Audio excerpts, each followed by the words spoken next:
আজ থেকে প্রায় 5000 বছর আগের কথা। আর্যাবর্তে মহা সমারোহে আয়োজন চলছে কুরুক্ষেত্রের যুদ্ধের। বড় বড় রথী মহারথীরা এই যুদ্ধে নাম লিখিয়েছেন পাণ্ডব অথবা কৌরবদের পক্ষে। দুই পক্ষে লড়বেন দুই মহারথী ধনুর্ধর ও সহোদর ভ্রাতা কর্ণ ও অর্জুন। পাণ্ডব পক্ষে আছেন ভগবান শ্রীকৃষ্ণ। তবে তিনি অস্ত্র ধারণ করবেন না বলে সিদ্ধান্ত নিয়েছেন, কারণ তার সুদর্শন চক্র দিয়ে প্রহার করলে কুরুক্ষেত্রের যুদ্ধ নিমেষেই শেষ হয়ে যাবে। তাছাড়া অন্যান্য বীর মহাবীর তো আছেনই। তবে এত সব রথী মহারথীদের ভিড়ে একজন বালক স্থান পাননি মূল মহাভারতে।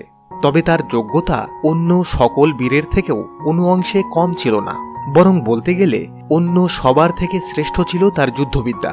কারণ তিনি চাইলে নিমেষেই শত্রুপক্ষকে নাশ করে দিতে পারতেন তার মাত্র একটি বাণ নিক্ষেপ করে।